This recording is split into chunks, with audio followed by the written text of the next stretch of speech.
Good morning. Well, so far, so good here at Chicago's O'Hare Airport. You know, the official Thanksgiving travel rush doesn't begin until Tuesday, but across the country, we're already seeing some weather-related travel disruptions. If you look at the West Coast, for example, that relentless rain and heavy wind causing some serious delays at airports, and then a different system in the Northeast causing some delays, not just in the skies, but also on the roads. I want you to see this video that we got outside of Pennsylvania. You do not want to be stuck on those roads. And the hope is that all this clears up before the official travel rush begins. And that's because AAA this year is expecting some 80 million people, a record number of people, will be traveling this Thanksgiving holiday. That will be fueled by what you're seeing on the roads there, where people are taking advantage of that $3 a gallon gas. And when you look at the air, you're also seeing another record there. International bookings, get this, guys,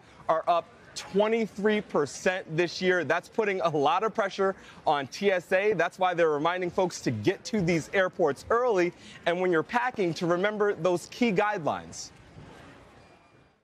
The rule of thumb is that if you can spill it, spray it, spread it, pump it, or pour it, then it's not a solid, and it should be in your checked bag. So let's break this down. If you're coming home from Thanksgiving and you want to bring that leftover turkey, that mac and cheese, the sweets, the pies, the cookies, that should be okay going through your checked bag. But if you're trying to add on that gravy or cranberry sauce or bring back that bottle of wine, you can still bring it. Just make sure you put it in your checked bag, guys. All I'm saying is the person that is bringing home their gravy and their check bag needs a conversation with Mom this holiday season. Even the turkey leftovers you can leave at home. Shaq, we appreciate it very much. You don't have a little baggie of gravy that you carry around with you, apparently? Hey, I brought home the cranberry sauce. That's when things go a bit too far. All right, let's bring in our resident expert now, Angie Lassman. Let's hear it. How's it going to be? Okay, we've got some good spots. We've got some maybe difficult spots ahead over the next couple of days. Let's start with tomorrow as folks really start to gear up for the week ahead. Nice across much of the east. We're going to see quiet conditions. It's the west that we'll start to see that next storm move in. So what does that mean for airports? San Francisco, Salt Lake City, Seattle, Portland. You guys could see likely some delays.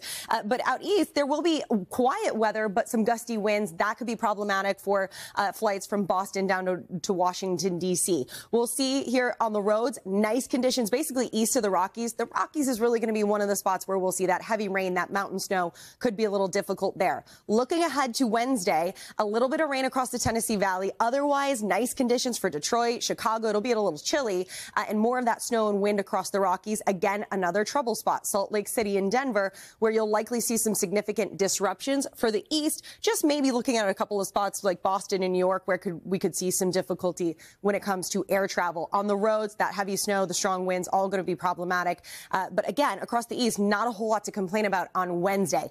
As we transition to Thanksgiving Day, though, that's when things start to ramp up for the east. Notice how this heavy rain is stretched across much of this region. We'll see nicer conditions out west, but this is going to be problematic for those roads. Notice I-65, I-70. We're going to have wet roads for sure during the Thanksgiving travel across that day. And out west, we'll still see a bit of snow for parts of the Rockies. This is going to be something we'll have to watch here, guys, as folks wrap up that travel on Thursday and head into Friday, of course. All right, Angie, thank you for that. And we'll get the rest of your national forecast in just a few minutes.